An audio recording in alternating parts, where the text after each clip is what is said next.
Manila Broadcasting Company. DZRH, member, kapisanan ng mga broadcaster ng Pilipinas. Oras, Bishop Joel Porlares, alas 8:11. Programang nakikinig, programang inaalam ang masasabi mo, programang magbibigay ng tama at totoo para tama ang alam mo. Tara, usap tayo para malaman ang Damdaming Bayan. Live sa DZRH Radio, DZRH TV at DZRH Digital. DZRH Damdaming Bayan. Kasama sina Lakay Deo Makalma at Sister L. Elaine Apit. DZRH Damdaming Bayan. Do I look sick? Yan ang kailangan natin bantayan. Mga fake news na ganyan. Huwag kayong naniniwala unless it comes from a credible source. Tama, ang dami kong kaibigan tumawag sa akin, okay ka ba? Okay ka ba? Wala, kalukuhan lang yan. Let this serve as a warning to those who attempt to evade justice. Such is an exercise in futility. The arm of the law is long, and it will reach you. This government continues in its duty to apply the rule of law. Ms. Go shall be entitled to all legal protections due her under the laws of the land and pursuant to our commitment to the rule of law. Ayan, una, sabi nga natin mabigan hanggat hindi nyo naririnig sa mainstream media, abay, huwag po tayo masyadong nagpapaniwala sa mga karimari-marim na mga balita, ano ha? Ayan, kaya napakahalaga po talaga mahabigan ang magiging mapanuri at huwag magpapaniwala sa mga akala natin na totoo. Yung pala ay mga fake news. Damdaming Bayan. Pero ang Pangulong Marcos, abay, pangalanan niya na Mr. President, ha? Tagal naman. Abay, bilisan mo Secretary Boying, Remulla, ang investigasyon. Alam niyo naman na ha? Dahil talagang marami po ang naniniwala na may mga kasabwat itong sinadating Mayor Alice Guo na mga taga Bureau of Immigration na sangkot po mabigan dito sa pagbibigay ng proteksyon sa kanilang illegal pogo operations at yung pong pagtakas ni na Mayor Alice Guo, ayan, Sheila Guo, at maging itong si Cassandra Leong. Tingnan batang-bata pala itong si Cassandra Leong, ano ha? Ayan, ang daming ang daming nanood. Ayan, parang blockbuster ha? Ang Quad Committee sa Kongreso kahapon. Good morning, Kong Dan Fernandez. Apo Romy Acop. Ayan, bienvenido Abante. At si mga congressman dyan na talagang kung dikdikin si Cassandra Ong kahapon, talagang grabe ha. When it rains it pours, sabi nga, pero Secretary Boying ha, abay, ayan, Justice Secretary po mabigan naniniwala na talagang involved. May mga involved na taga-immigration talaga dyan para makatakas ang grupo ni Alice Guo ha. Yung isa opisyal sa immigration hindi na raw nagre-report sa kanya ha. Tao naman yan, under mo yan Secretary Boying, ba't di mo ipatawag sa Padre Faura yan ha. Kaya lang kasi yung taga-immigration may padrino doon na malakas na kongresista yung kongresista nga magaling maggitara ha. mukhang ito ang protekto naman itong isa opisyal na immigration. Kaya hindi pa masibak-sibak. Pero sa mga nangyayari ngayon, abay kita natin na talagang siguro on the way out na siya. Ha? At kung merong on the way out, abay meron ding mga bagong pasok. Abay congratulations. Pero ang balita po mahabigan, may malungkot, may maganda. Ayan, dahil ang PCO Secretary Cheloy Garafil, siya po ay nag-resign na bilang secretary, head ng Presidential Communications Office, PCO. Ayan, at ang papalit ay walang iba po kundi ang Undersecretary, ayan, Cesar Chavez. Congrats sa Secretary Chavez, Cesar, ha? Tignan mo nga naman, dati-dati malo itong si Cesar Chavez, kailan ko lang in-interview to, nag-apply dito sa DZRS, nasa Makati tayo, 1986 yata yan, ha? Kasi nung tayo po ay news director, tayo po nag-i-screen, nag-i-interview sa mga aplikante noong araw. Nag-apply lang na news writer si Cesar Chavez noon, malo, di ba? At naalala ko, di ko makakalimutan yun nung binigyan ko ng kasi mga nag-apply po rito mabigan na news writer, ayan, talagang tinitingnan namin yung kanilang potensyal. Magaling magsulat na news, pagkatapos yung talent kung magaling mag-report. Abay, binibigyan ko ng senaryo itong mga aplikante mabigan kasama ni Cesar Chavez. Abay, magaling mag-report, ayan, kaya lang nag-backer. Sabi niya, sir, pwedeng take 2. O sige. So, ayan, masipag, magaling, ayan, nag-aral, kaya yan po ang Secretary Cesar Chavez, ha? Abay, kaya nga doktor na ito ngayon, ha? May doctorate na sa Obigaini. Ay, hindi Obigaini. Ayan, may doctorate na ito, kaya Dr. Cesar Chavez sa kanya, ha? Nag-aral pa ito sa Harvard University. Ayan. Congrats and good luck, Secretary Cesar Chavez, ang magiging PCO Secretary. Kapalit ni Secretary Cheloy Garafil na mapupunta naman bilang chairman ng Manila Economic Cooperation Cultural Office, MECO. Ayan. Parang si Secretary Bello. Ayan, Apo Secretary Bello, ha? Abay, sampupot na si Secretary Bello, ha? Mukhang tuloy na ba, ha? Mukhang tatakbo itong senador na talaga, ha? Yung mahabigan, magandang umaga Luzon, Visayas, Mindanao. Ingat-ingat pa rin po, ha? Dahil tuloy-tuloy pa rin ang pag-ulan. It's still raining in Manila. It's been raining in Manila. At umuulan, bumabaha ang ating mga mainit na issue ngayon. At ito nga si Alice Goo, ayan, mukhang may prisoner swap pa ngayon, ha? Ang Indonesia authorities ay dahil sa pagkahuli ni Alice Goo, abay ang gusto nila ay yung may kaso sa Indonesia na Australian na involved sa droga. Abay gusto palit ulo yata, ha? Pero babalikan natin yan, nasa ating linya mahabigan na si Senator Risa Ontiveros, ang chairperson ng Senate Committee on Women, Children, Family Relations and Gender Equality. Abay, alamin nga natin kung sa kanila nga ba mapupunta ang custody, ha? Dito kay dismissed Mayor Alice Goo. Senator Risa Ontiveros, ma'am, magandang umaga po sa inyo, Senator. Magandang umaga rin po, Lakay, at sa lahat po ng ating mga tagapakinig. Yes, ma'am. Abay, ngayong nahuli na po si Alice Goo at pabalik na ng Pilipinas. Kayo nga po ba ang magkukustody sa Senado kay Alice Goo, Senator, ma'am? Opo, inaasahan po natin na after siyang iproseso ng BI at ng NBI, iti-turn over na siya sa Senado. Ayon sa DOJ, Lakay, yung earliest arrival niya mula Indonesia ay mamayang gabi. Oh. So, at pagdating po niya, wala siyang choice kundi dumalo sa pagdinig sa Senado. Kung hindi man mamaya sa 11 a.m. hearing, sa Monday hearing na kaagad. At may mga bagong personalidad po kaming na-identify at itatanong na namin ito mamaya. Anong mga bago, Senator Risa, ma'am? Anong mga latest?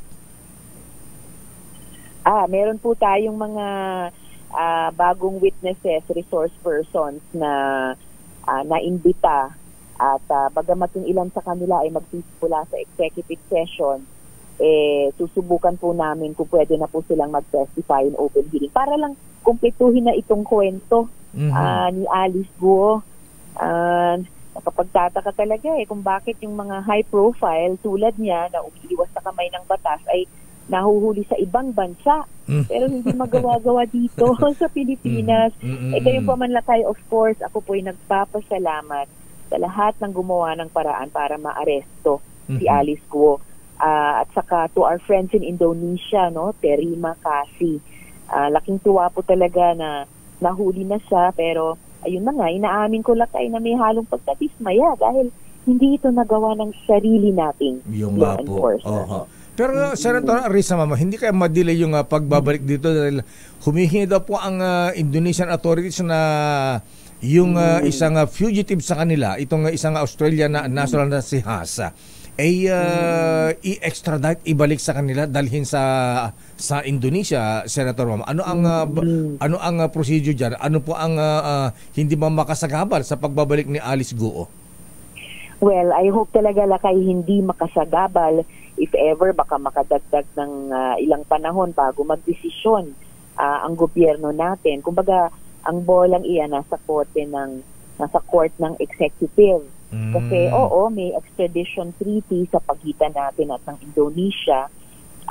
Pero may mga provision dyan, kung yung hinihinging tao mula dito, kung yung parusa sa kanyang kaso, doon naman sa kabilang bansa, ay may parusang hindi natin ipinapataw dito, kailangan muna magkaroon ng kasunduan sa pagitan ng gobyerno natin at yung gobyerno ng kabilang bansa. So, hintayin po natin kung ano yung magiging opinion at desisyon ng ating gobyerno dyan sa particular na request na iyon. Narinig nga natin sa balita ay request ng pulisya sa Indonesia. Ayan, nabanggit niyo rin na Senator Risa Ma'am na yung maaring obvious naman na talagang may tumulong, nagbigay proteksyon sa grupo ni Alice Guo.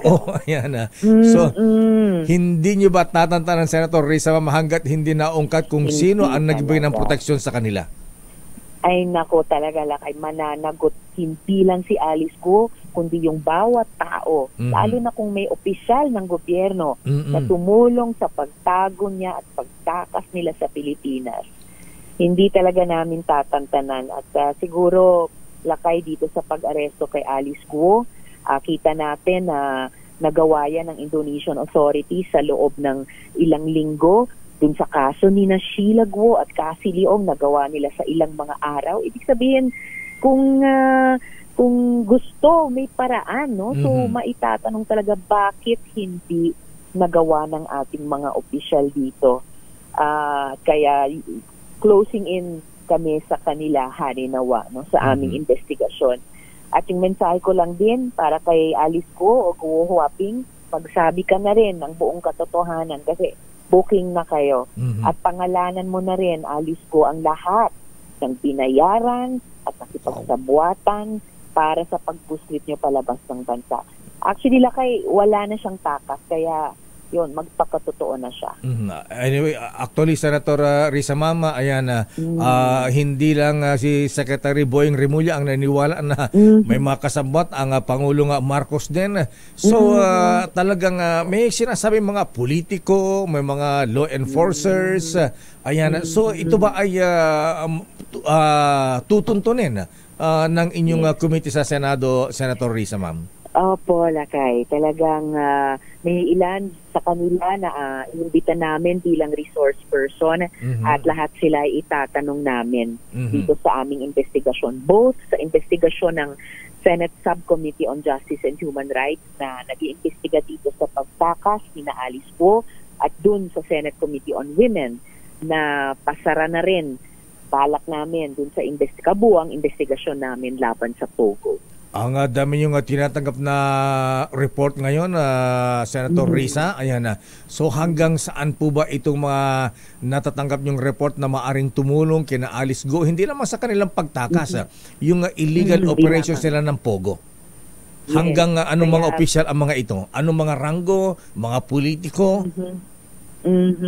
Yun yung aming isisiwalat lakay sa aming pagdinig mamaya ng Senate Subcommittee on Justice at sa susunod na linggo, plano po namin Lunes sa Senate Committee on Women. Dahil mga taong responsable at dapat nasa posisyon para proteksyonan yung ating bansa laban sa mga masasamang negosyo tulad ng Pogo at laban sa pagbastos ng pati ng mga dayuhan tulad ni Alice Go sa mga batas dito sa Pilipinas kaugnay ng paglakbay at pagharap sa mga summons at mga warrant hindi lamang ng ating mga korte pati po ng Senado. So ano man ang kanilang posisyon, lakay, papangalanan po namin sila sa hearings at sa committee report. Ano ma'am ang ranggo nito? Meron ba mga mayor, governor, congressman?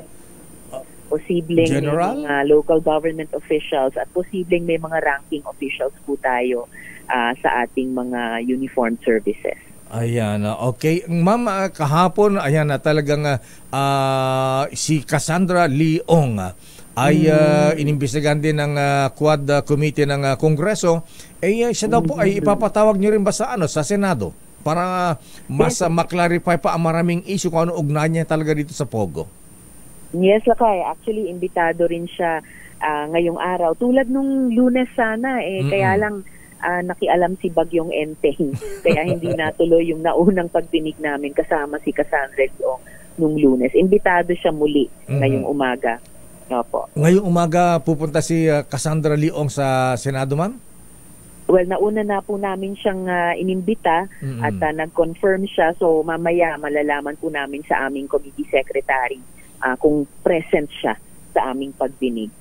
Ayan, itong si marami ang naniniwala na meron pang mas mataas kina Cassandra Leong at Alice Goo. Ayan, ano ang posibilidad na sila ay pwede maging state witness, Senator Risa? Well, actually, lakay, since you mentioned that, yun ang gusto kong i-impress.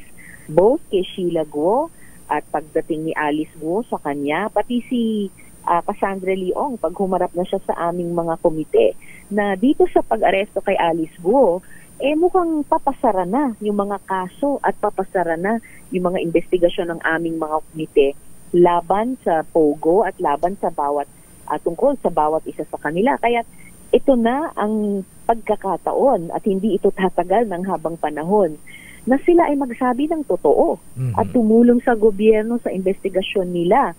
Kundi yung mga hindi magagaan na parusa sa mga seryosong kasong inihahain laban sa kanila, ito lakay pinakahuli, yung money laundering case laban si Alice Guo at mga 30 pang tao. Pag hindi pa sila tumulong ngayon, magsasara yung window of opportunity na yan sa kanila na medyo maibsan ng konti yung parusang maaaring ipataw sa kanila. So, kaya talagang igigiit ko na magsabi na kayo ng totoo habang may pagkakataon pa at habang makonsider pa yan ng gobyerno na pag-cooperate nyo sa kanilang investigasyon. Kung sila ay magiging state witness, Senator Risa, ma'am, so ano po ang kapalit or ano ang sila ba ay maabsuelto sa kanilang mga kaso? Well, I don't know kung maabsuelto, nasa sa korte na yan lakay, pero kung tulungan nila yung executive sa kanilang investigasyon, lalo na laban sa kung may mas big fish pa sa kanila, yung mga mas boss pa kaysa sa kanilang mga boss, di posibleng timbangin niya ng korte pagdating sa kung oras na ng pag-ruling at pagsentensya ng korte laban sa kanila kung sakali. So, di ba, step by step, i-weigh, timbangin ni na Alice ko, ano yung mas dapat nilang gawin para din sa kanilang mga sarili. Bukod pa sa, di ba, humarap naman sila sa responsibilidad sa mamamayang Pilipino, sa dami ng mga krimen na sa tingin namin ay kanilang ginawa laban sa ating bayan. Ayan. So, hikayatin po niyo sila na maging state witness, Senator? Ano po, Slakay? Kukumbisin niyo silang maging state witness at magsabi ng totoo. Well, ang executive ang pwedeng mag-offer sa kanila yan, halimbawa sa DOJ. Pero kukumbinsihin ko talaga silang magsabi ng totoo sa aming mga hearings.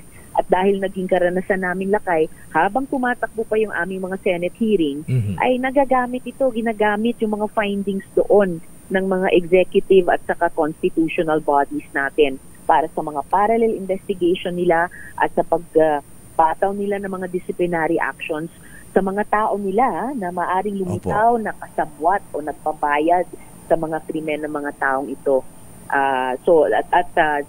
Pagre-reforma ng mga executive agencies sa kanilang institusyon at sa kanilang mga proseso. Isa pa, Senator Risa, ma'am, ano ang latest po kay Pastor Apollo Kibuloy?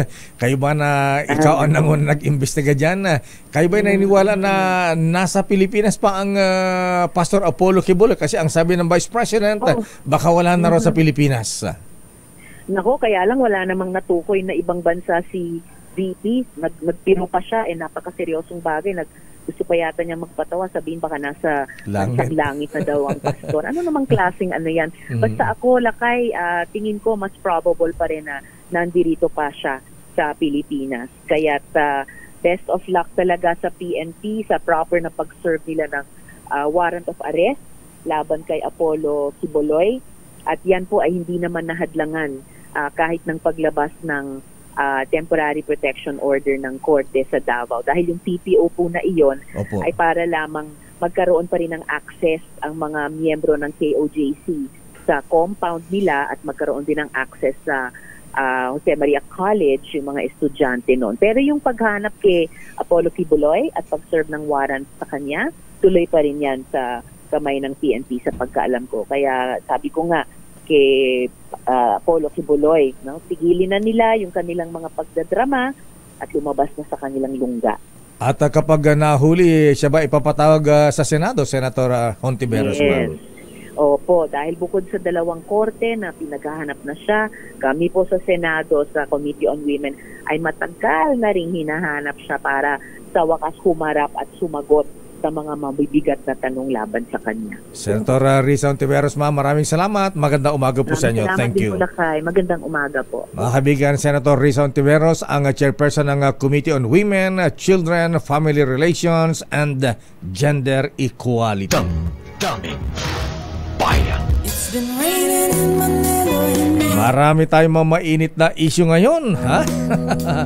Ay, nako talaga, ayan na. Pero umalis na ang bagyong Enteng. Pero epekto ba ito ng habagat? May mga pag-ulan pa rin po dito sa Metro Manila. At actually marami pong mga LGUs ang nagsuspende sa kanilang mga lugar. Pabalikan natin lang pang mga maiinit na issue. Ayan. Abay, daming nakikitan dito kay Cassandra Leong kahapon, ha? Abay, blockbuster ang hearing nyo, Congressman Dana Fernandez, ha? Asa Barbers, General Acop, ha? Sa Kongreso, ha? Abay, batang-bata pala itong si Cassandra Leong, mahabigan, ha? Pero ang galing, ha? Ayan, sabi hindi siya graduate ng high school, na-kick out pa raw siya, ha? Pero ang galing, ha? Ayan, ang galing, ha? Kaya lang napipikon na yung hindi makorner ng mga congressmen. Kaya mukhang tatakutin niya ito. Dalhin na lamang sa Bureau of Corrections. Babalikan natin lang pang mga mainit na issue. Oras sa Chief Justice Alex Jesmundo. Bis na oras, alas 8:34. Ang balitang ito. Bayan. Oras, Sister Nicole. Ang oras na kay 8:40 ng umaga. Aba, ikaw pala aking mga kasama ngayon, ha? Ayan, kaya lang si Nicole, pagka nakapartner ko doon, may phobia na yata ito, ha? Wala, Lakay, kulang tayo ngayon eh. Tatatlo lang tayo nandito. Akala ko, takot ka naman makasuhan ng libel. Wala, Lakay, kulang tayo. That's life. That's life. Ano ang buhay? That's what all the people say. Diba, Doc Florence Gonzales, good morning. But I know I'm gonna change. Uy, batiin din natin yung mga nakikinig sa atin, ha, nanonood. Abay si Mayor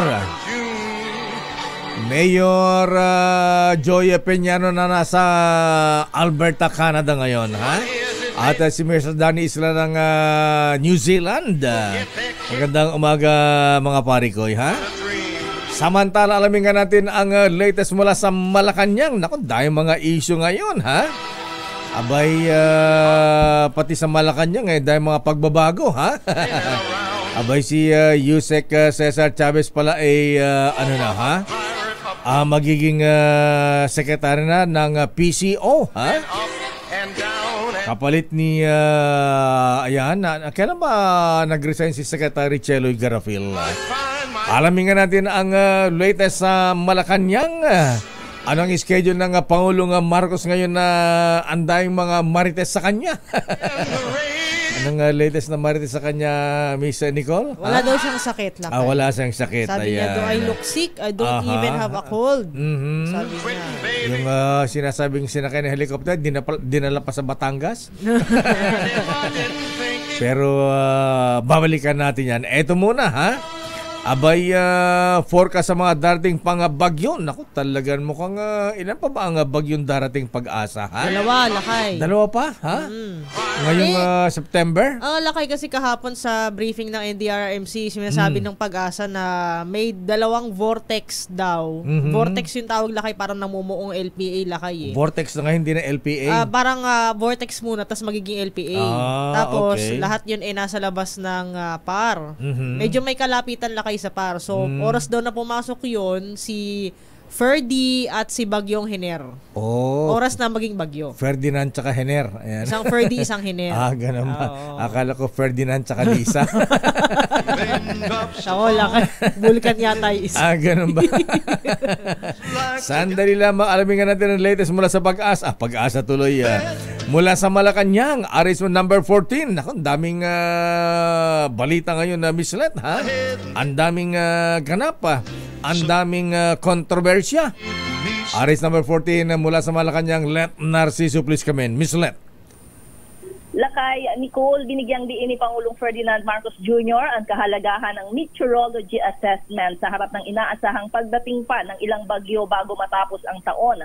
Ayon sa Pangulo, importante ang pagtaya ng panahon dahil ito ang magsisilbing gabay sa magiging aksyon ng pamahalaan sa paghahanda at pagtugon sa kalamidad. Sinabi ito ni Pangulong Marcos matapos banggitin ng Pag-asa na nasa 2 hanggang 3 bagyo pa ang inaasahang papasok sa PAR ngayong buwan, habang may 1 hanggang 2 bagyo rin na inaasahan sa Oktubre, Nobyembre at Disyembre. Aminado si PBBM na concern ito dahil habang tinutugunan pa ang epekto ng bagyong Enteng ay kailangan ring paghandaan na ang mga kasunod pang sama ng panahon.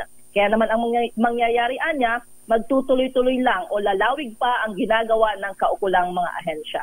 Lakay? Ayan, kahapon ilang oras bang nag-aerial inspection ang Pangulong Marcos sa Metro Makaratig probinsya? Mga halos 1 oras din siguro yung lakay dahil pagkatapos nga nung kanyang 1 oras na briefing sa NDRRMC ay itinuloy din yung aerial inspection. Kahapon kasi lakay, di ba?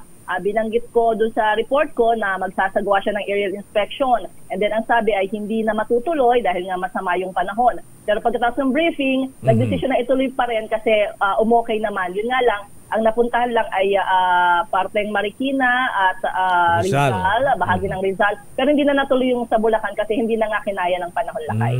Ayan. Pero natuloy ba ang cabinet meeting kahapon?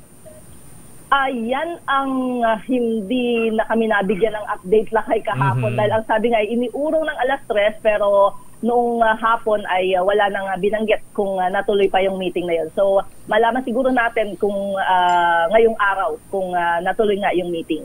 Anong schedule ng Pangulong Marcos ngayong araw ng Huwebes? Huwebes na ba ngayon? Huwebes na lakay. Oo, walang abiso ang palasyo so far sa schedule ni Presidente ngayong araw, lakay. Kailan daw niya babanggitin yung mga opisyal? Ayan, sisibakin niya na sangkot dito sa pagbibigay proteksyon at pagtakas na dismiss Mayor Alice Guo. Ang sabi lang kanya Presidente, you'll find out soon. Wala siya binanggit na bilang, Miss Let, kung ilan yung Wala. Basta ang sabi niya ay lahat ng involved sa pag-alis nitong si Alice Go. At hindi lang sila sisibakin, kakasuhan rin dahil labag sa batas yung kanilang ginawa. At anong sabi ng bubit mo dyan? Kanina, nagpahiwatag ni Senator Risa Ontiveros sa kanyang mga report na tinatanggap, may mga law enforcers, may mga matatas na opisyal talaga. Oo, Lakay, di ba, ang binigay lang na pahayag ng Presidente dyan, sabi niya, meron siyang very, very good idea dun sa mga involved. Pero wala pa talagang patikim kung gaano kataas ba yan o ayun, kung mga kilalang personalidad ba yung masisibak na yan. So, yun ang hihintayin natin, Lakay. May commissioner ba? May general ba? May governor? Mayors ba? Abangan natin, Lakay. Dahil kapag tinatanong yan kay Presidente, ilan ba? Gaano kataas? Talagang matipid yung kanyang sagot. So, yun lang yung isang linyahan lang na you'll find out soon. Ayan, pero marami ang nagulat. Ayan, nag-resign na pala si PCO Secretary Cheloy Garafil, Miss Let. Oo, Lakay, ayon yan sa sources, pero naghihintay pa tayo ng official na announcement. Bagamat ang sinasabi nga nila ay kumpirmado na yan. At ang sabi ay manunumpa na si Sec Cheloy bilang sa kanyang bagong posisyon sa MECO, Lakay. Chairperson ng Manila Economic Cultural Office sa Taiwan. Taiwan, oo, yun, Lakay. Saan ilalagay si Secretary Bebot Bello, Chairman Bello? Oo nga. Wala pang nababanggit tungkol dyan, Lakay. Ang nakumpirma lang ay, ayun nga, ililipat si Sec Cheloy at ang papalit sa kanya ay si Yusek Cesar Chavez. Kailan na manunumpa si incoming Secretary Cesar Chavez? Malalaman natin, Lakay. Wala pang mga official na pahayag dahil nga hindi pa formal yung mga announcement. So, sources pa lamang bagamat kumpirmado na nga ang mga bago manumpa si Secretary Chavez, pa-reporter mo dito sa DCRH. Naalala ko nung in-interview ko yan nung binigay ko ng senaryo, humingi pa ng take 2 Sir, pwede ng take 2.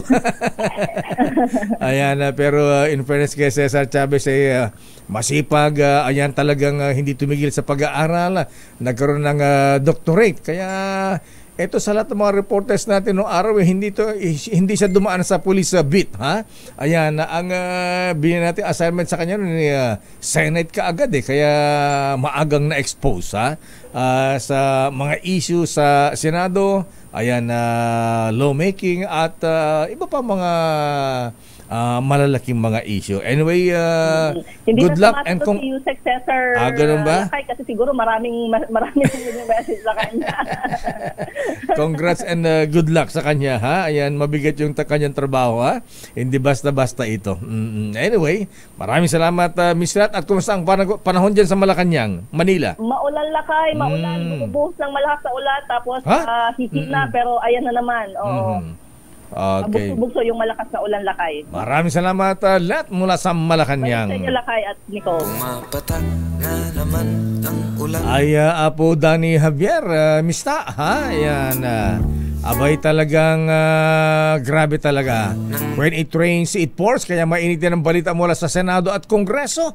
Ano ang latest sa Senado bukod dun sa interview natin kay Senator Risa na mukhang hikayating maging state witness ang dismissed Mayor Alice Guo, Cassandra Leong at Sheila Guo. Oo, kaso Lakay, si Cassie Leong napagalitan yata sa meron daw ng attitude, Lakay, bago siya nadala sa ospital. Abay, na-confine ba siya? Ayan. Daw, Lakay, bumaba daw yung dugo. Blood sugar, hypotension. Pero nagulat ako kahapon, ito pala ang Cassandra Leong. Akala ko may edad na, batang-bata pa pala. 24 anyos lang yun, Lakay. At 19 years old siya nung bigyan siya ng position sa Lucky South 99. Lucky South Mall. Tsaka tinatanong siya lakay ni Congressman Benny Abante. Kung ikaw ba ay nakapagtapos? Sabi niya, elementary lang ang tinapos niya. At saka kick out daw siya sa high school. Drop out siya lakay. Pero ang sabi nga nila doon baka genius to kasi kayang magpatakbo ng ganitong kumpanya. Hindi, siyota yung kapatid si ni Alice Goo. Pero in fairness mahabigan na magaling magsasagot Oo nga, lakay. To the point na mapipikon na yung mga mambabatas Lahat sila Ayan. Sino may sabi na pikos huwag kang pa-cute-cute. Si lakay, si Congressman Adjong yun. Si Congressman Adjong yun. Ayan. Huwag kang pa-cute-cute. Ayan.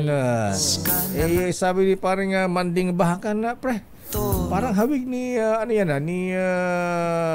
yung artista. Ayan. Ano bang pangalan nung si AJ Rabal ba yan? Si Angelica. Yung mga sexy star na medyo sikit-sikit. Hindi, yun daw naging partner daw ni Congressman Dan Fernandez, so artista siya sa Scorpio Nights. Ako, hindi ko yata naabutan yung lakay. Hindi pa ako pinapanganak yata ng lakay. Sige, report muna mula kay Raymond, baka magkalimutan. Ito na lakay. Ako, pag-aaresto kay Alice Guo sa ibang bansa, babala sa ibang gustong takasan ang batas. Balita mo yan, RH2A, Raymond Dadpaas. Raymond. Bakit parang mababa ang energy mo, Nicole? Huwag kang matakot. Ilalamunan ko, lakay nagpaparamdam din Nagka-phobia na Ayan. Bariat yata dito. Nakatim ng baptism of fire as a journalist. Okay. Pinuha, meron ka na. Kami wala pa Sana all. Okay, proceed Raymond. Ano ang latest dyan sa Senado bukod dun sa interview natin kanina kay Senator Risa? Yun nga yung medyo malungkot ngayon na mayroon itong dahil parang hindi makadadalo ngayong umaga itong si Cassie Leong or si Cassandra Leong dahil nga sa dinala daw siya sa isang ospital dyan sa Quezon City matapos ngayon nangyaring hearing ng Quadcom dahil nga sa nakaramdam ito ng kakaiba kaya kailangan niyang dalhin sa isang pagamutan. Ito sana yung siya sana ang magiging sentro ng pagdinig mamayang alas 11 ng tanghali dito sa Subcommittee on Justice na pinangungunahan din ni Senador Risa Hontiveros doon sa nangyaring kanilang pagtakas. Pero ganun pa man ay tuloy yung hearing, 11 o'clock nakatakda ngayon. At doon naman sa pagka-aresto ni dating Mayor Alice Go, ang sabi ni Senador Risa Hontiveros, babala ito sa iba pang mga wanted sa batas na hindi na maaring sila ay makatakas mula dito sa ating bansa. Ngunit pagdating sa ibang bansa, ay pinupursigi din ng mga otoridad at ganoon din sa tulong ng mga otoridad sa mga bansang kanilang pinuntahan o pupuntahan ay tiyak na maaresto din ang mga ito. Ito ay nakita sa kaso ni dating Mayor Alice ng Bambantarlac na sa pagtutulungan ng mga otoridad ng Pilipinas at Indonesia ay naaresto ito sa Tangerang City doon sa Indonesia.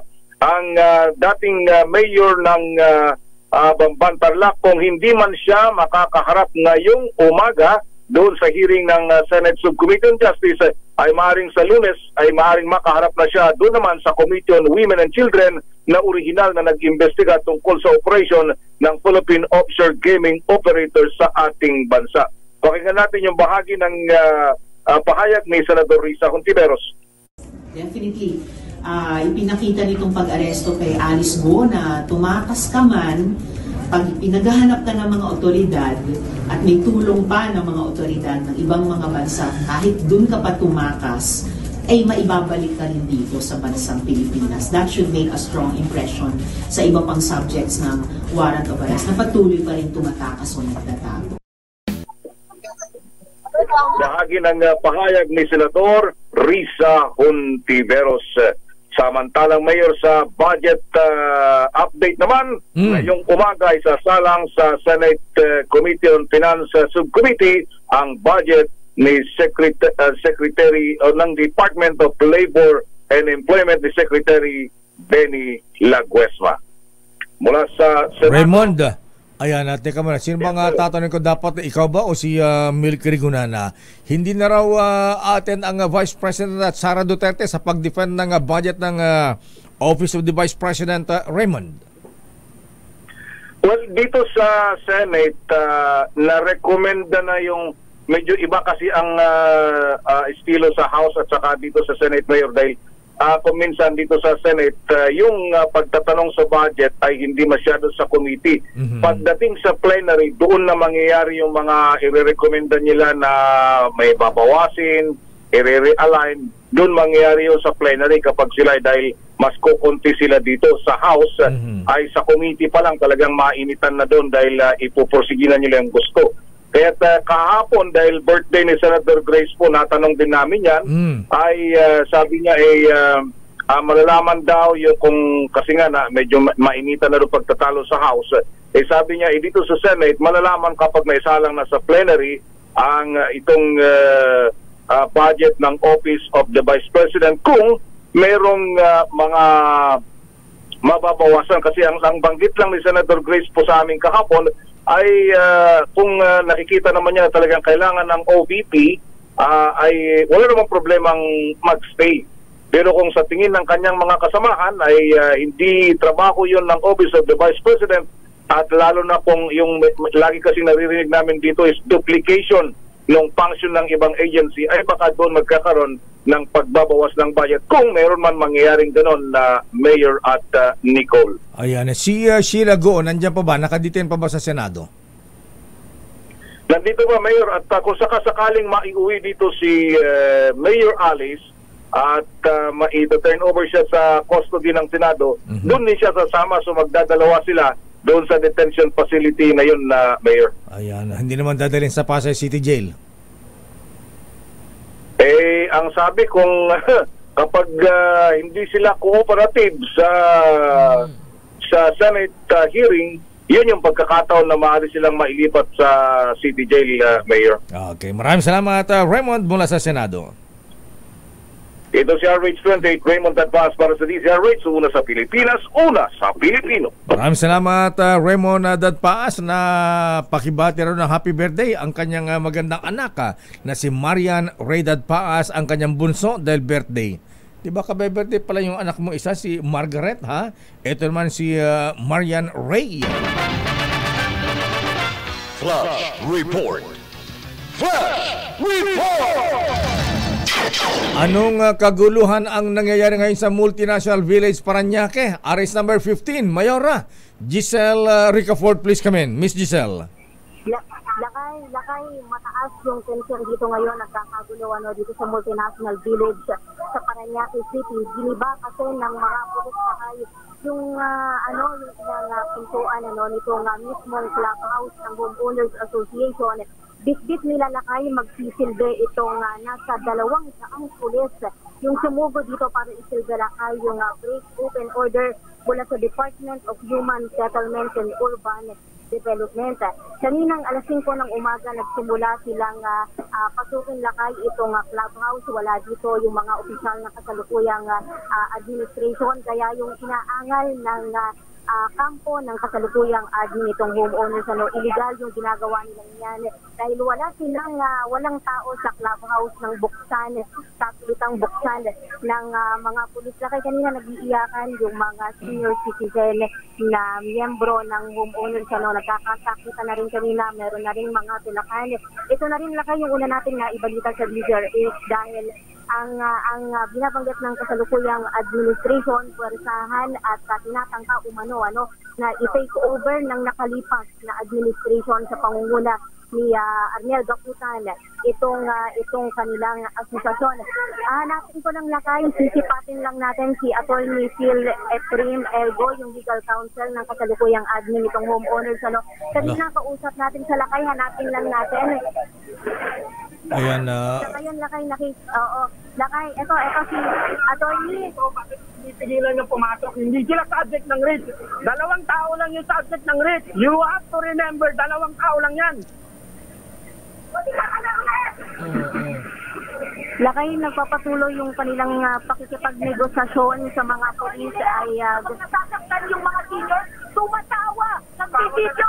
Ganyan ka, demonyo yan. Ako, may demonyo daw.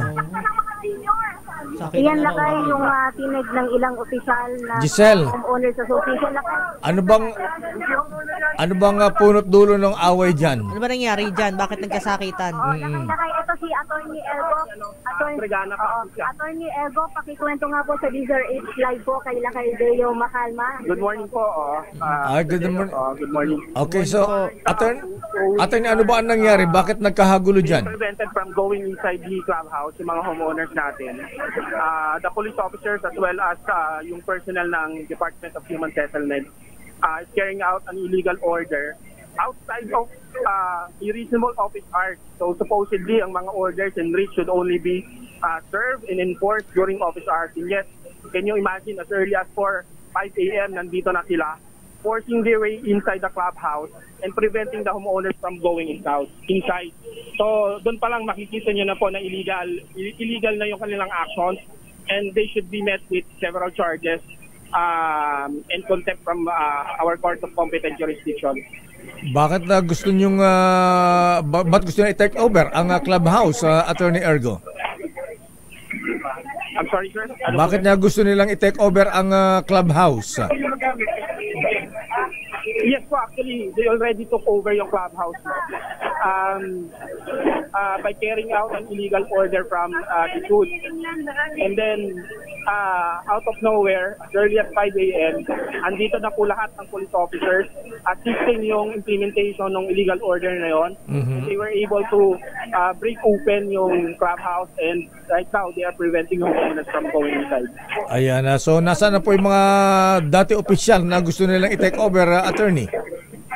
Pinapasok na po nila eh. That's the problem po eh. Kasi itong mga officers na to, were already declared perpetually disqualified, not only by the Court of Appeal, but by a decision, final and executory decision issued by the ASAC Human Settlement Adjudication Commission.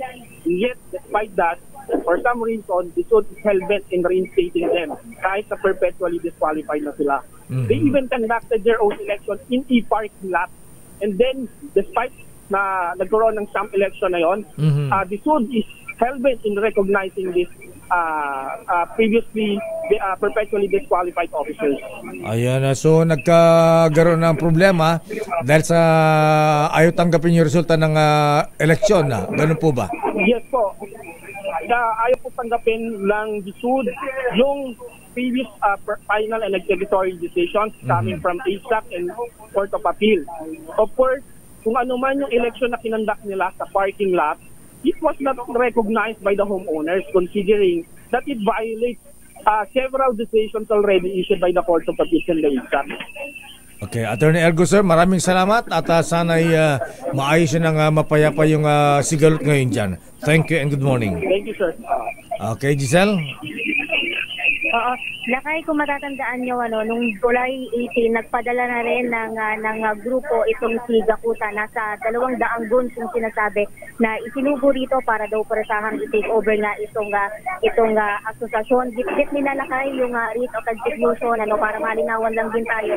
Permado umano ni Gisod at ni Norman Doral na nagtataad na kinikinalangan nila yung grupo ni Gakuta na pamunuan itong Multinational Village Homeowners Association dito sa lungsod. Meron din tayo Lakay na kopya ng liham ng ilang homeowners Lakay. May balita umano yung sinasabi nila sa atin, may balita raw na ektaryang lupa sa gilid ng multi yung gustong i-develop at nabigyan na umano ng right of way ng dating administrasyon ng asosasyon. Ito si Giselle Ricoport para sa Deezer 8 na sa Pilipinas, una sa Pilipino. Flash Report. Flash Report! Daming dagdag gulo. Oo nga, Lakay. Ayan, Village Association lang yan, Miss Nicole, ha? Ayan, issue ng mga, maraming ganyan, ha? Ayan yung mga offices ng mga asosasyon sa mga subdivision, village. Oo nga. Abay, nag-aaway-away. Ayan, marami tayo na natutunghayan na encounter ng mga ganyang kaso. Babalikan natin lang pang mga reports. Sandali lang mga manang Milky Rigonan. Naku, dyan sa Senado kahapon. Anong oras ba natapos yung... Lagi na lang napupuyat si hearing. Milky Lakay. Pati akot na napatutok sa panonood. Ayan, sabi ni parang Vic Lima, si Cassandra Leong Lakay, sabi niya, kamukha yan ni anong sinasabi parang Vic, ha? Abay, sabi niya, parang si Ana Marie Gutierrez daw. Inabot mo ba yan? Hindi, Lakay. Natawa na lang ako Yan daw ang naging partner ni Governor Daniel Fernando, ha? Sa Scorpio Nights Part 1. Ayan. Sabi naman ni Attorney Amir Pelaez, hindi, ayan, si Cassandra Leong, kamukha ni Joyce Jimenez. Oo, talaga. Ang naging partner naman ni Congressman Dana Fernandez, ha, sa Scorpio Part 2. Talaga. Ba't kabisado yung mga pelikulang ganyan? Dummy. Sandali lamang manang Milky Rigonan, ano ang latest dyan sa Kamara? Anong natapos ang pagdinig at kumusta na, ha? Sa ospital ba dinala itong si Cassandra Leong, ha? St. Luke's yata, Lakay. St. Luke's, ba? BGC o dyan sa Quezon City? Double check natin, Lakay. Standby, very useful, Kuyang Colonel Ariel Kerubin. Dummy. Bayan. Oras, Miss Nicole. Ang oras, Lakay, 9:07 ng umaga. This time. Oras, mahibigan, ganap ng alas 9:15. Ang bilis naman ng oras. Pero standby, Sherwin Alfaro, ang ating ninong ng bayan. Santa Claus ng bayan ay nandoon sa may Sitio Tanglaw, Barangay Bagong Nayon, Antipolo City. Ayan. Para sa mga taga-barangay Bagong Nayon, abay, andyan po ang nino ng bayan. Puntahan nyo yan ay may bigyan ng aginaldo ngayon. Sandali lamang, Val Gonzales, Colonel Ariel Kerubin. Uy. Congrats nga pala dito sa isa ring Marine, ha? Si Marine Brigadier General Ferdinand Marcelino, ha? Abay, kasama pala sa mga na-confirm kahapon ang kanilang promotion sa Commission on Appointments. Abay, binabati ni Colonel Harry Pasqua at si ating Pau Chief Persida Rueda Acosta, ha? At Kuyang Edwin Daes. Congratulations, Brigadier General Ferdinand Marcelino. Alamin natin ang report mula kay manang Milky Rigonan ng latest sa Kamara de Representantes. Manang Milky, Aris number 12. Milky, please come in. Lakay at Nicole, ibinasura ng Quad Committee ang request ni Atty. Harry Roque ng motion to quash documents tungkol sa pagkakasangkot umano nito sa illegal pogo. Pinasusubitan ng Quadcom kay Roque ang mga dokumento gaya ng business records, tax returns at statements of assets, liabilities, and net worth of SALN. Sa nakalipit na hearing, nangako si Roque na isusumiti ang mga dokumento, pero nagbago ang kanyang pasya. Ayon kay Roque, irrelevant ang hinihingi ng mga dokumento sa isang legislative investigation bukod sa nalalabag umano ang kanyang privacy at ng kanyang pamilya. Si Cassandra Leong, Lakay at Nicole ay baka tuluyan ng mailipat sa Women's Correctional kung patuloy na magsisinungaling sa komite. Nang marinig kagabi ang banta na ito ay sa pamagitan ng manifestation ni Congressman Benny Abante, biglang sumama ang pakiramdam ni Ong at dinala kagabi sa ospital. Ilang minuto rin na nasuspend ang hearing kagabi ng Quadcom hanggang nagsalita yung doktor sa Kamara na hindi daw siya maaaring paharapin pa dahil sa kanyang kalagayan at kinakailangan madala sa pinakamalapit sa ospital. So, ang sinasabi naman ng bilang mga bantay na Lakay, tumanggi daw itong kumain kahapon ng umaga hanggang sa humarap ito sa Quadcom hearing. Kaya siguro nagkaroon din ng mga masamang pakiramdam dahil bakit doon sa pagsusuri, bumaba ang kanyang sugar, pati ang kanyang blood pressure, at siguro ay posible rin na gusto niyang iwasan yung imbitasyon ngayon ng Senado para sa doon ay humarap. Samantala Lakay dito sa Davao City, may 1.2 billion na halaga ng programa, service at cash assistance ang ipagkakaloob naman sa mga residente ng Davao City at mga kalapit itong lugar sa pagbisita ng Bagong Pilipinas Serbisyo Fair. Dala ng BPSF ang mga serbisyong 38 government agencies kasama na ang nasa 1 billion pesos na tulong pinansyal para sa may 250,000 na mga benepisyaryo. Si House Speaker Martin Romualdez ang dadalo sa paglulungsad ng BPSF dito sa Davao City bilang kinatawa naman ni Pangulong Bongbong Marcos. Sinasayang 190 congressmen ang kasama ng House Speaker dito sa Davao. Ako si Mildred Gunahan para sa Yes Lakay. Nasa Davao ka pala, kaya ka pala nangangamoy durian. Oo. Dito ang BPSF Lakay, Bagong Pilipinas Serbisyo Fair sa Davao at kinintay ang pagdating ni House Speaker Martin Romualdez at mga mambabatas para sa pagsimula naman ang programa. Akala ko dyan nagagawin ang Quad Committee hearing. Ako Lakay, mukhang mahihirapan yata pero isa yan sa mga binabalak na gawin, venue, pero siguro ay sa Kamara muna kapag magkakaroon tuloy ng hearing ang Quad Committee. Ayan, di ko na tinapos yung hearing kahapon kay Cassandra Leong. Ilang oras ba yung hearing kahapon? Ha? Abay talagang sa dami ng mga tanong at nagagalit na congressman narattle din sa bandang huli itong si Joyce Jimenez tuloy. Cassandra Leong.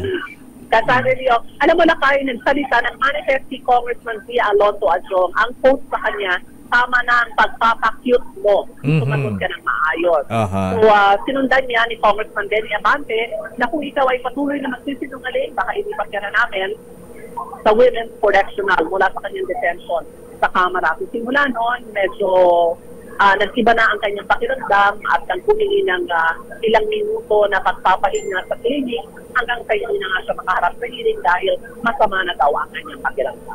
Nag-CR daw, 30 minutos daw sa CR. Lakay, ang tagal. Kaya naman ang sabi ng mga miyembro ng Quadcom, habang hinihintay kung makababalik pa ito si Cassandra Leong sa hearing kagabi, ay tanungin na yung ilan pang mga report person. Kabilang at sinanong ng AMLAC at yung ilan pang mga posibleng ng salita at meron sinalaman naman sa operasyon ng Pogo. Okay, maraming salamat Manang Milky. Ganang umaga Lakay at Nicole, ako si Milky Gunahan Bulan para sa DZRH. Una sa Pilipinas, una sa Pilipinas. Daming bayan. Maraming salamat Manang Milky Gunahan. Standby Val Gonzales, Edniel Parosa. Ayan mga kuya, mga ateng. Abay, kumusta po kayo? Kayo ba'y ihi ng ihi? Ayan. Abay, sabi na sa Kongreso, ang tagal mo umihin itong si Cassandra Leong. Ayan, 30 minutes. Ayan. Baka malakas magtubig Lakay. Ganun ba? Hindi raw kumain Ayan, mukhang nag-hunger strike ang Cassandra Leong. Pero kung kayo po ay ihi ng ihi, mga kuya, mga ating mga lolo, mga lola, uhawin, pumapayat at laging gutom, abay, ingat po tayo, dahil maaring diabetes na po yan, lalo kung may problema kayo sa blood sugar level. Baka mauwi ito sa sakit sa puso, stroke, kidney failure, at pagkabulag kapag ito ay napabayaan. Kaya para makaiwas, mag-exercise at kailangan ni tamang pagkain at pwede mo ring samahan ng Cogent DB Plus araw-araw. Dahil ang Cogent DB Plus ay isang herbal supplement na sumusuporta para mapanatili ang magandang kalusugan at normal na blood sugar. Sa Cogent DB Plus with the power of 9 herbs in one capsule, mas malakas ang laban mo. Ang Cogent DB Plus ay mabibili na sa lahat ng Mercury Drug at Watson's drugstores nationwide. At available din online sa Shopee at Lazada. Aba, ikaw ko yung General Quiapo, Abay, kumusta ang blood sugar mo, General Sir, Mahalagang paalala, ang Cogent DB Plus ay hindi gamot at hindi dapat gamitin pang gamot sa anumang uri ng sakit. Daming bayan. SUV bumangga sa konkreta barrier sa EDSA White Plains, Quezon City. Naku, traffic niyan. Lakay, hindi daw lumabas yung driver. Hindi lumabas. Malaman natin kay Val Gonzales ano nangyari. Sige. Val Gonzales, please come in. Ba't ayaw lumabas yung driver? Nire-rescue ngayon, Mayor. Nire-rescue ng mga tao ng MMDA. Itong foreigner na sakay nitong isang itim na Fortuner. Pumasok sa EDSA busway dito sa northbound sa may bahagi ng White Plains. Patungo ng Cubao at nire-rescue dahil nung bumangga siya dun sa hilera ng mga concrete barrier ay inararo nito. Itong nagkanta-basag-basag na yung ilang mga concrete barrier. Hindi siya makalabas. Akala ng mga tauhan ng MMDA ay umiiwas lamang siya doon sa posibleng pag-aresto at pagpapanagot sa kanya. Pero siya ay hindi lumalabas. Yung pala, ang tingin ng MMDA ay inatake na sa inatake yung driver. At kinailangan pang pasagin. Kinailangan pang pasagin ng mga tauhan ng MMDA. Itong mga pinakabitana. Itong itim na Fortuner na ito. Na foreigner ang... na foreigner, yung driver. Yung driver nito. At ngayon lamang, oras na ito, na tanggal dun sa kanyang upuan, itong hindi pa nakikilalang driver, siyang foreigner ito. At ang tingin ng mga tauhan ng MMDA ay medyo inatake. Wow. Inatake itong driver nito, mag-isa lamang niya. Kaya nahirapan sila na maiba pa. Ilang minuto ang inabot bago maibaba. Ngayon ay namang naibaba. Isinakay natin ito sa sasakyan. Isang ambulansya ang pinanggaling. Hindi na nakaabot kung MMDA pa manggagaling. MMDA ambulance ito na nakarating na dito sa lugar. Nagtutulog na ngayon ito, Mayor, ng matinding dali o higpit ang dali ng trapiko dito sa lugar na ito. Dito sa northbound ng EDSA, patungo ng Cubao, kabababa naman ng Ortigas. Itong sasakyan o pagagaling lamang ng Ortigas, nang araruhin ito, itong hilera ng mga concrete barrier dito sa kahabaan na ito ng EDSA northbound, tapat ng isang gate. O kung di ako nagkakamali, yung gate dito sa may Plagba, Aguinaldo. Sa ngayon ay hindi pa matanggal dito sa lugar. Itong SUV, itong Fortuner. Val, buti walang nabanggang mga sasakyan. Wala namang ibang mga nabanggang mga sasakyan. Siguro nakita nitong foreigner na maluwag. Kung pumasok siya, yun yung nangyari. Na titingnan lang natin yung kung iimbestigan ng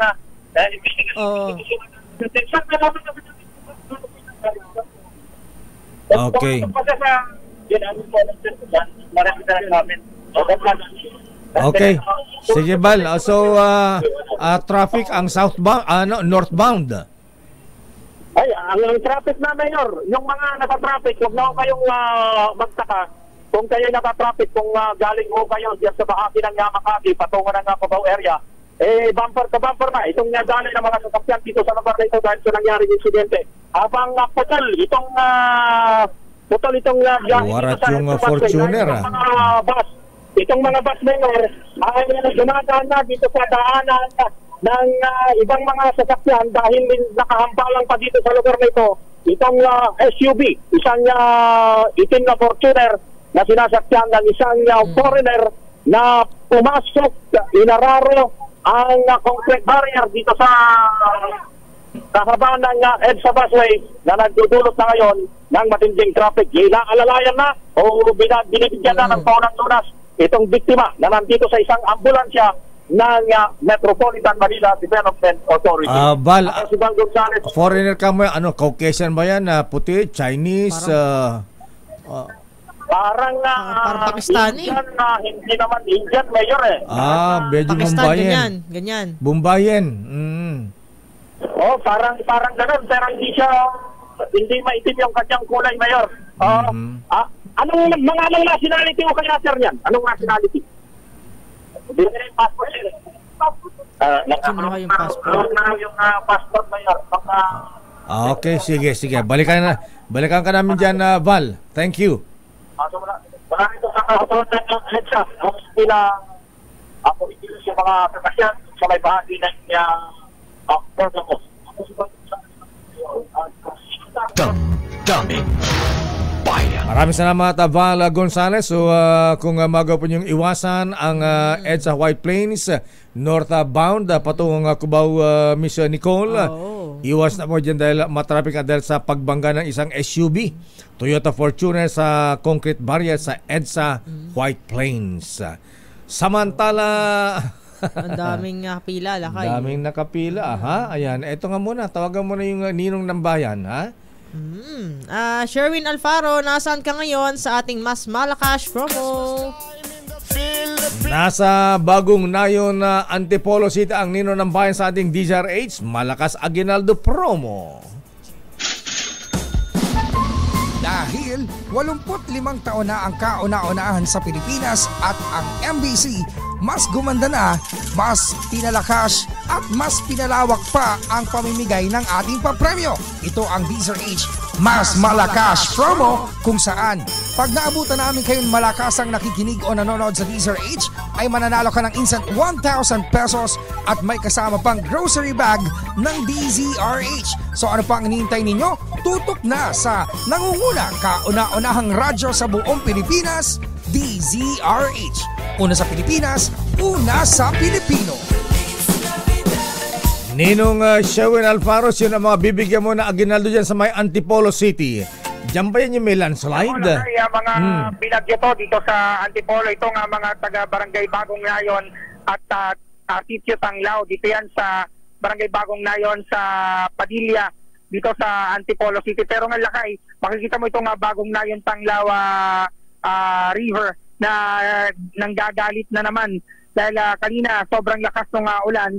At nung abutan natin dito kanina lakay, sobrang tindi nung taas nung tubig mula dito sa creek na umapaw. Ito yung umapaw lakay ng Martes. Wow, umapaw yan? Nagiba pa nga itong riprap na itong Bagong Nayon na high school annex na dahilan yun, no? Yung sa may bandang kanan lakay. Dahilan para umapaw to at abutin ng mga kabahayan na dito sa kahabaan nga nitong Tanglao, Bagong Nayon na creek.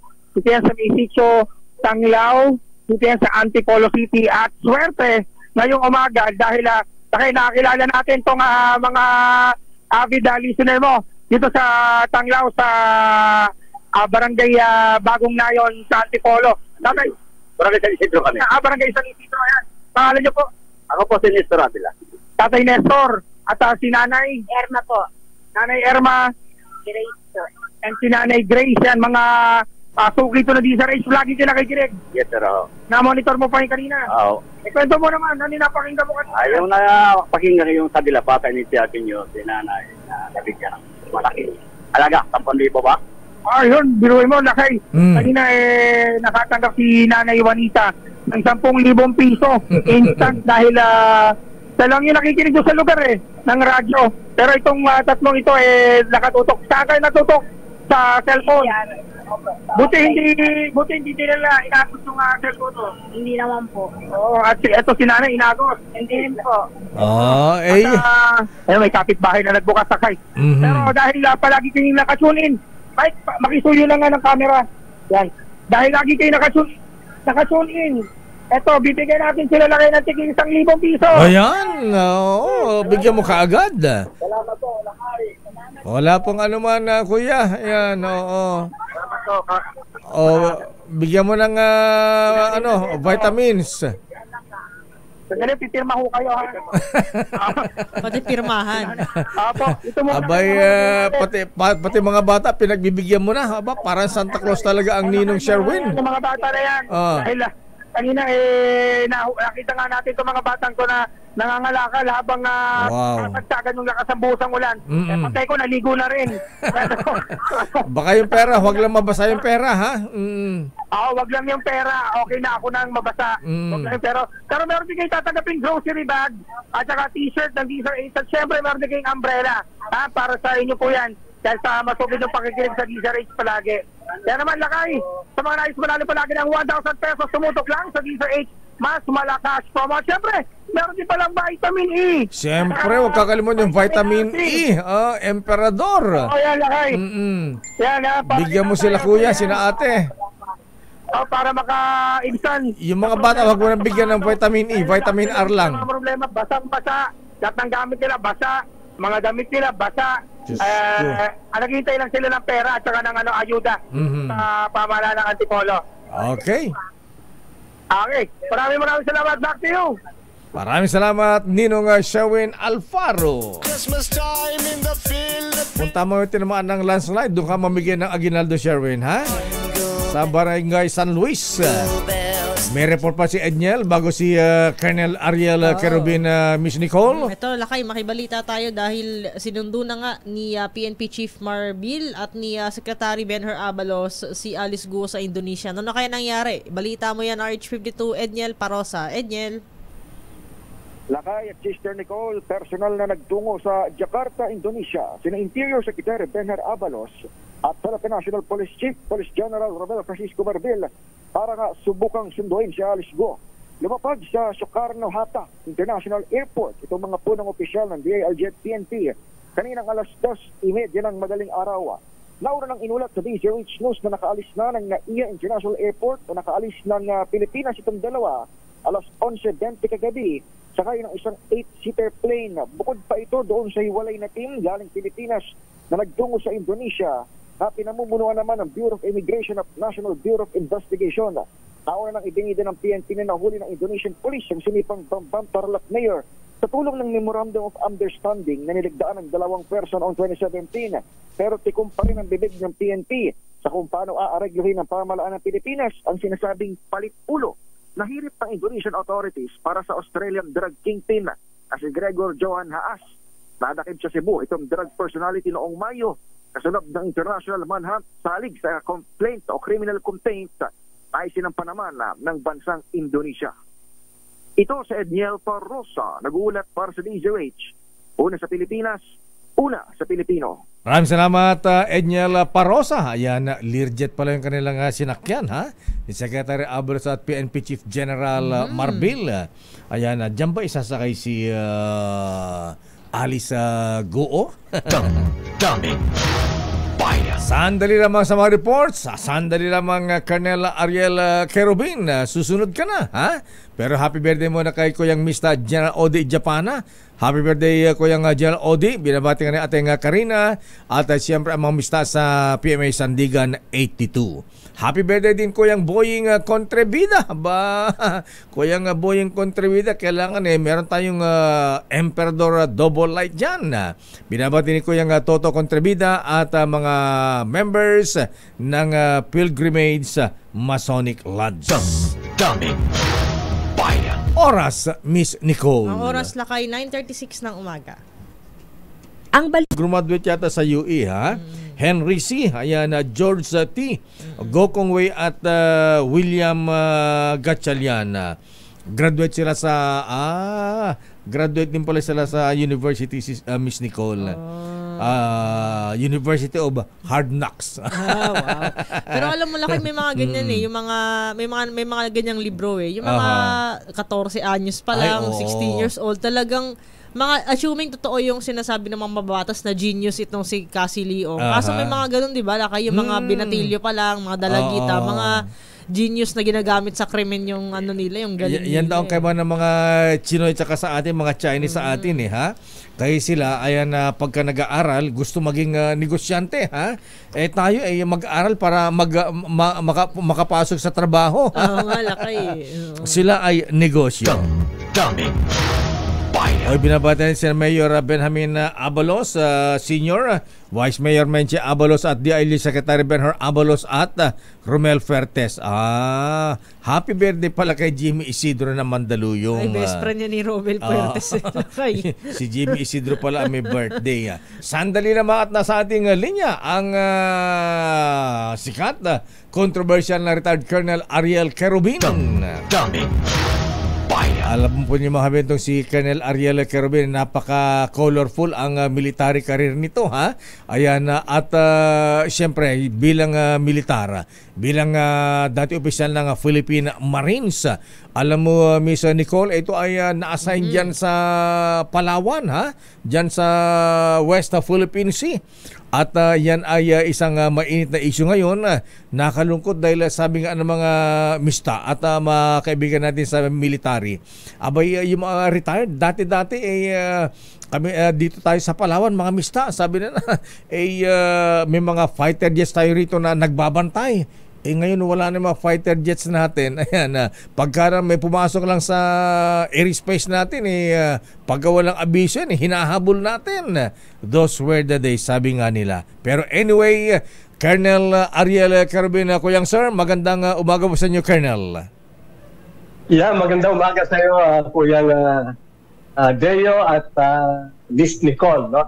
At maulan man ngayon, pero maganda pa rin para sa inyo. Ayan. Oo nga po, maulan pa rin. Pero anyway, diretsahan na tayo, Kuya Colonel Ariel Querubin. Kayo po ay dati opisyal ng Philippine Marines. Na-assign po dyan sa may Palawan, West Philippine Sea. Ngayon po ay masyadong mainit ang issue yan dahil yung ating exclusive economic zone ay pinapasok na rin. So ano kaya ang nararapat na gawin ng ating AFP, ng ating gobyerno para maprotektahan po natin ang ating territorial waters dyan sa West Philippine Sea, Colonel Ariel Querubin, Kuyang Sir? Yeah, una nananawagan muna ako, no, na dapat tumindig yung marami dapat tayo na mga heroes, no, mga bayani, kasi yun ang kulang sa atin ngayon.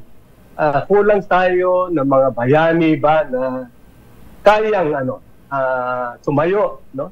Kayang ilagay ba yung bansa, yung bayan natin above anything else, above themselves, no? Kasi yun yung kulang natin ngayon. Ang dami naman natin mga bayani, no, na pwedeng tumindig dito.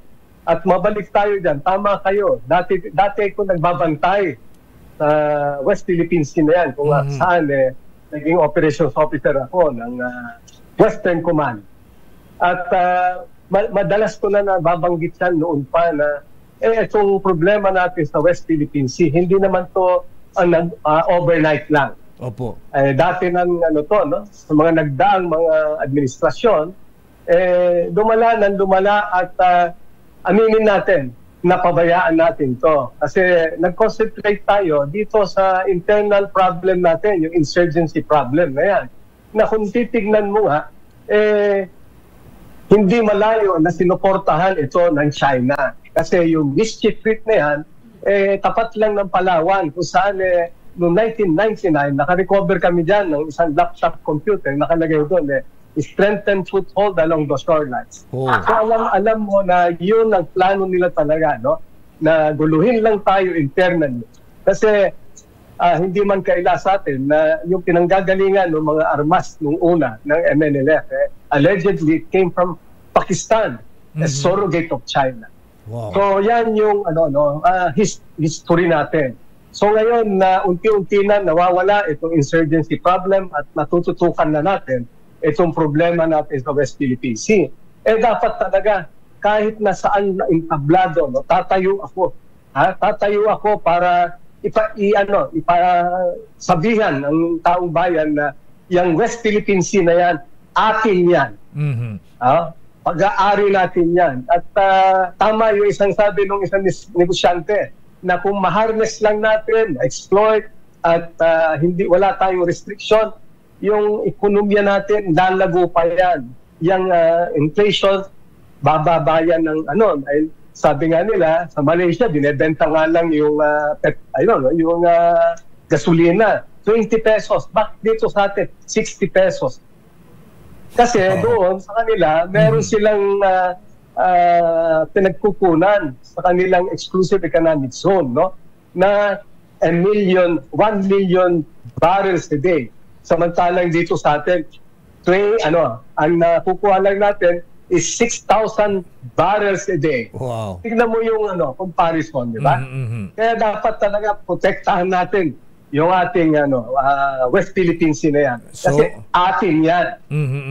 Pero paano natin poprotektahan na Colonel Ariel Querubin ay katulad ngayon 200 mahigit yung mga barko ng China dyan. Ilan lang yung barko natin paano natin maprotektahan lalo ito na medyo nakababahala dahil papalapit sila doon sa Kalayaan Island. May sira pa ho yung iba. Yeah, totoo yan. Kasi ang labanan dyan, preponderance of forces. Okay. Wala tayong pwersa ngayon. Pero sabi ko nga, dapat nakabinding ngayon, pipirmahan na lang ng ating mahal na Pangulo, yung SRDP, yung Self-Reliant Defense Posture Program natin. Kung saan, sabi ko nga palagi na dapat marunong tayong tumindig ng sarili lang natin. Kasi hindi tayo maging totally dependent sa kahit sinong superpower dahil yung location natin, no, yung strategic location ng Philippines dito sa kinalalagyan natin sa Asia Pacific na to, pinag-aagawan tayo ng mga superpowers. So ngayon, kung maisulong itong SRDP na to, modernize na tayo ng sarili natin, no? Hindi tayo umaasa lang sa kahit na sinong superpower. Nataon lang ngayon, no, na binubuli ka na isang superpower. Wala ka ibang option kundi sumandan, no? Maghanap ka na isang big brother ba na sasandalan. So ngayon yan ang natin, predicament natin. Kahit na sabihin natin palagi tayong binubuli, binabangga, lahat. Well, ang option natin is diplomacy pa rin. Sa ngayon, no, diplomacy kasi wala naman tayo itatapat pa sa kanila. Tayong pwersa. At nabagin nyo, Colonel Kerubin, sir, yung self-reliance defense posture program natin. Alam po niyo, sino ba yung nakausap pong general na siguro dapat suporta rin ng gobyerno? Ang shipbuilding pala ginagawa dyan sa Cebu. Ayan, yung mga barko dyan ginagawa made in the Philippines, pero ino-order to dinadala sa Germany, sa Europe, Italy. And then ilalagay doon made in Netherlands, ganon. Samantalang made in Cebu, made in the Philippines. Yung paggawa natin ng mga Land Cruiser nung araw at yung Elite Tools. Tayong unang gumawa ng M16 Armalite rifles noon na Colonel Kerubin, sir. Kaya siguro tama po yung self-reliance program na sinasabi po ninyo. Ayan. So siguro yan ang matignan ng Kongreso, ng gobyerno at masuportahan natin yung ganitong local ingenuity, mga local products natin na kesa nag-i-import tayo. Actually, meron palang Colonel Kerubin, mabanggit ko lang, meron palang kumpanya sa Marikina, Metro Arms. Ito yung nagsusupply ng caliber 45, 9mm sa ibang bansa, Colonel Kerubin, sir. Ba't hindi ito i-supply natin sa PNP, sa AFP natin? Ba't hindi ito ang suportahan ng gobyerno? Iyan ang kaya nga yung SRDP na yan dapat mapirmahan na para naman natin, kaya natin. Alam mo, pati yung armed forces natin o yung mga men in uniform nag-i-import pa rin ng mga firearms and even itong mga bala. Samantalang kaya naman natin mag-produce niyan. Meron naman tayong Philippine Arsenal na nasa Bataan. Kailangan lang na suporta ng ating gobyerno. Ayan.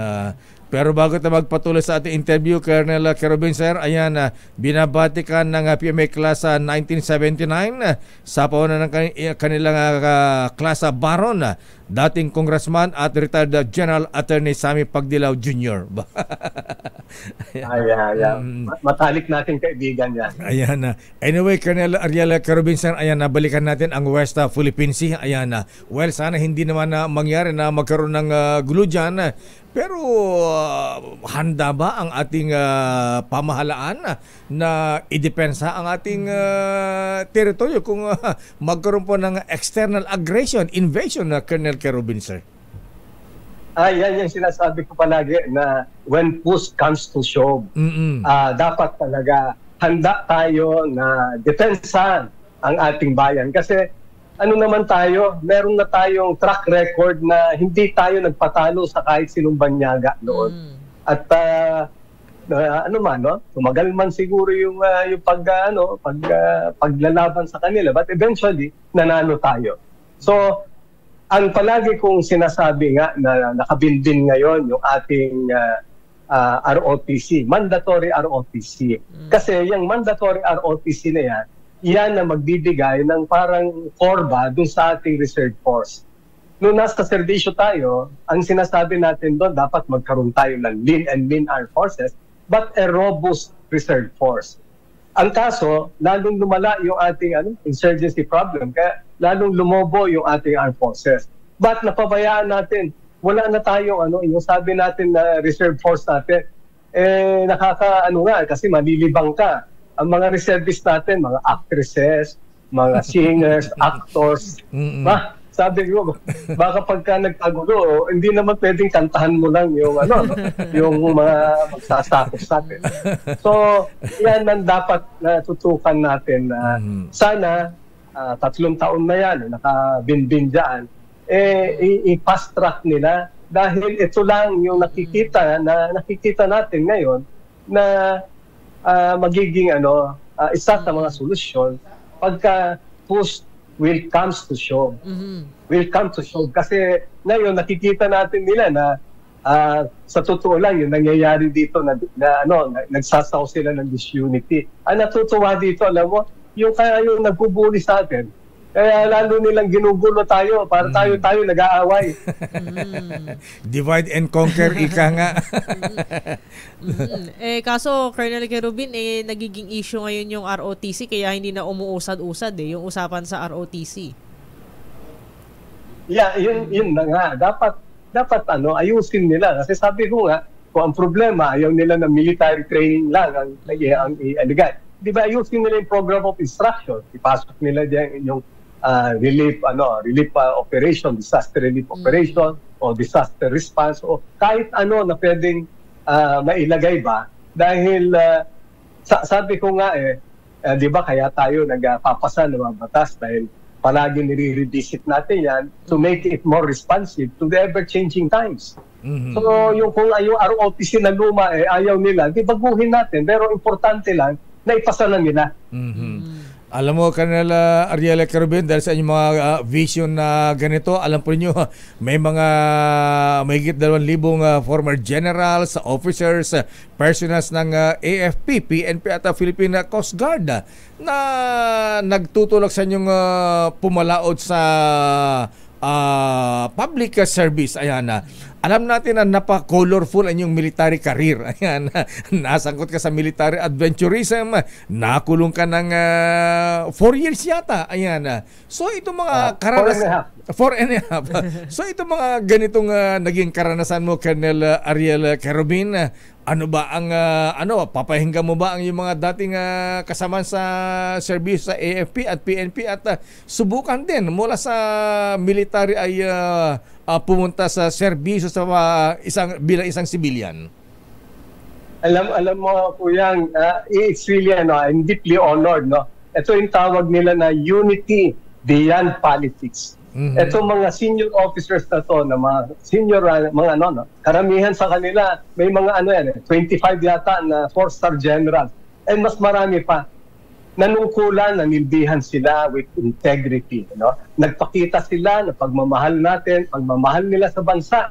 Ngayon kung sa at sila yung nagtutulak sa atin, tama yung nila na pag magsama-sama kami, let's all be united ba to fight corruption, to uplift the poor, and protect our sovereignty. Kasi yan ngayon ang let's go beyond politics. Kasi kung titignan mo,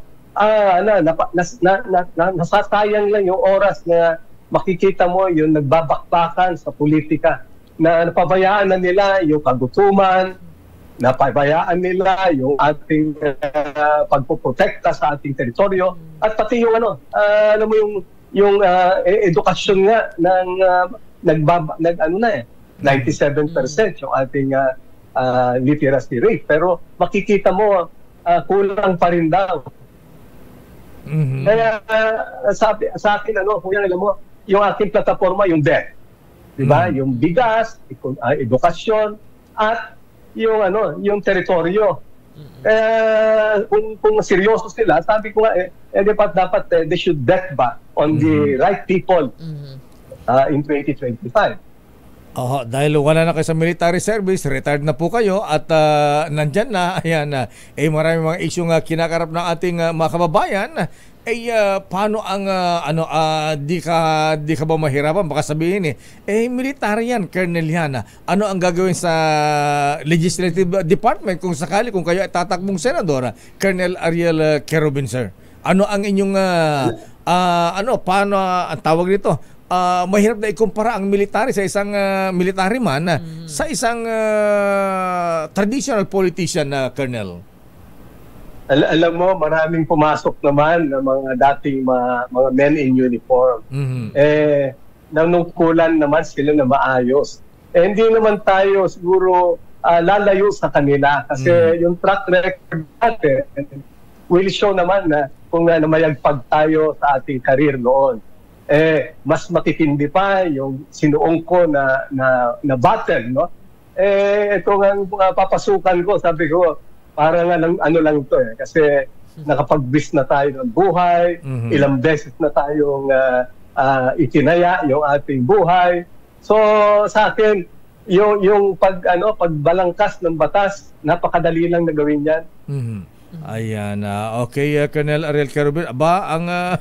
Ang AGFO at ANI may sumusuporta sa inyo, ha? Ayan, yung alyansa na nagkakaisang mamamayan at Association of Retired Generals and Flag Officers. Ayan, good luck daw. So tuloy ka sa pagtakbo. Yeah, kuya, wala na tayo kasi sabi ko hindi naman tayo duwag nung tayo challenge nung mahigit 2,000 na retired senior officers ng many uniform. Sino tayo na ayaw natin tanggapin yung challenge. I am willing to leave my comfort zone for love of country, for my love sa ating mga kababayan. Colonel Ariel Querubin, kuya nga sir, maraming salamat at good luck sa iyong bagong papasuking larangan ng paglilingkod sa ating bayan. Thank you and good morning. Salamat po. Yeah, maraming salamat uli sa Huyang at Nippon. Thank you very much, sir. Daming bayan. Retired Marine Colonel Ariel Querubin. Sandali lamang sa ating mga reports. Standby. Oras pa ba? Lakay, sakto na. Sakto impunto na. Sakto na. Alas 10 na. Teka muna.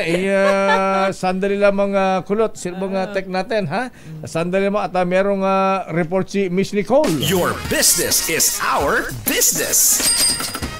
Aba, sa mga buwibili ng electric cars, abay updated na electric vehicle road map nakatakdang ilabas ng gobyerno ngayong buwan. Aba, anong ibig sabihin nito, Miss Nicole? Lakay, malalaman natin yan. Sige nga, i-report mo nga. Miss Nicole Lopez, please come in. Nakatakdang ilabas ng gobyerno ang updated na roadmap para sa local vehicle industry sa Pilipinas ngayong buwan. Ayon kay Director Patrick Aquino ng DOE Energy Resource Development Bureau, kabilang sa mga posibleng lamanin ng bagong roadmap ang pagmamandato sa public at private sector na isama sa kanilang negosyo ang environment-friendly vehicles. Sabi ni Aquino, inaasahang lalamanin din ng updated na comprehensive roadmap for the electric vehicle industry o CREVI ang bagong mga guidelines sa pagkakaroon ng EVs. Halimbawa na lamang nito ang parking slots na nakalaan para sa electric vehicles, pagdatayo ng charging stations at iba pa.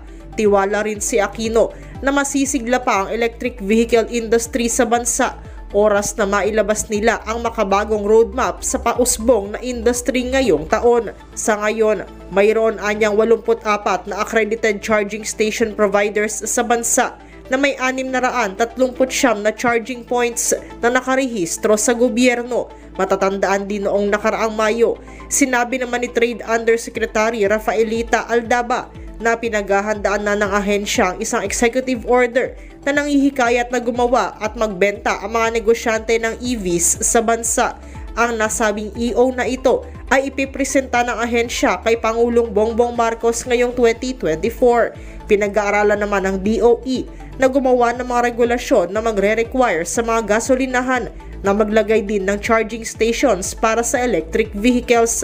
Ang Electric Vehicle Industry Development Act o EVIDA ay naglaps bilang batas noong April 2022 kung saan minamandato ang public at private sector na magkaroon ng 5% share sa EVs. Sa datos naman ng Chamber of Automotive Manufacturers of the Philippines at Truck Manufacturers Association, 10,602 units ng EVs ang naibenta sa bansa sa pagtatapos ng 2023. Patatandaan din na noong Abril, ipinag-utos na ni Pangulong Bongbong Marcos sa DOE at iba pang ahensya na bilisan ang implementasyon ng Electric Vehicle Development Plan, lalo na sa pampublikong transportasyon.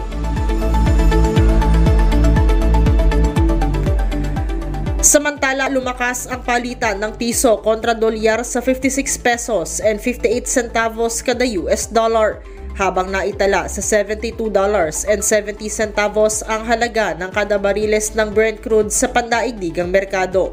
At yan ang ating balita sa mundo ng negosyo. Your business is our business. Ito si Nicole Lopez Poyawan para sa DZRH, una sa Pilipinas, una sa Pilipino. Miss Nicole, at dumadami ang mga EVs, ha? Oo nga, Lakay. Alam mo kung bakit ko napansin?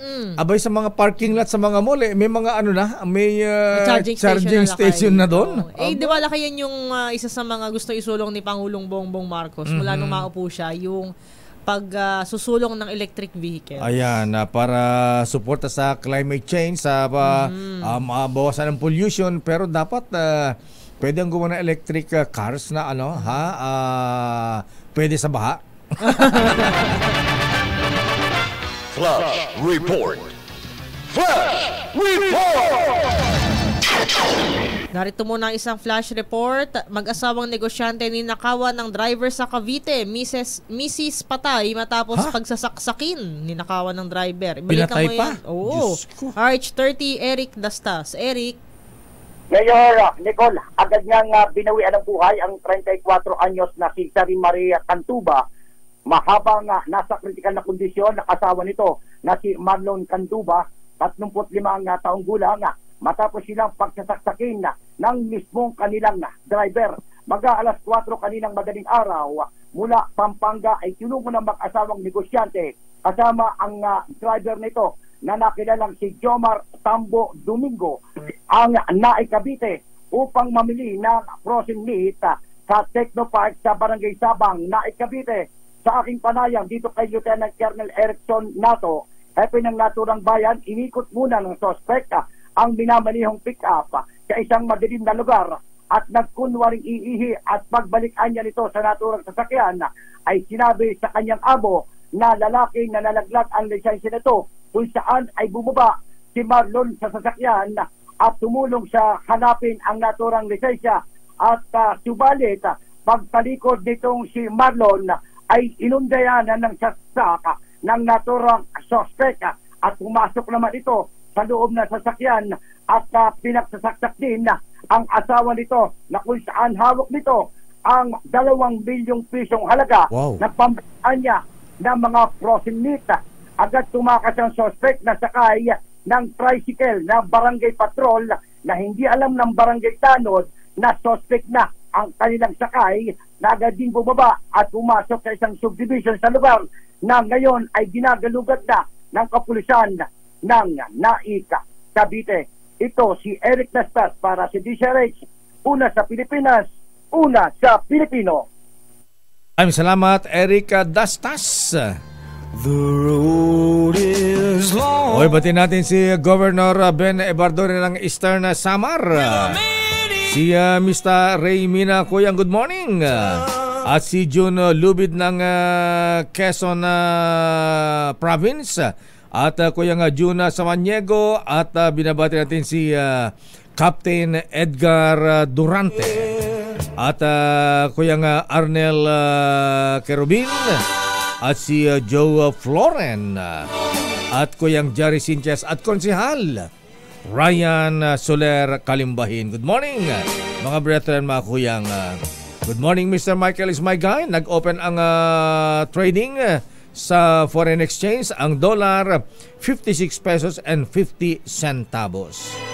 Bilis naman ang oras si Miss Nicole. Oo nga, Lakay. Alas 18 na pala. Ba nangyari kay Sister L? Oo nga, Lakay. Di ko rin alam eh. Ganun ba? Hindi nagsabi.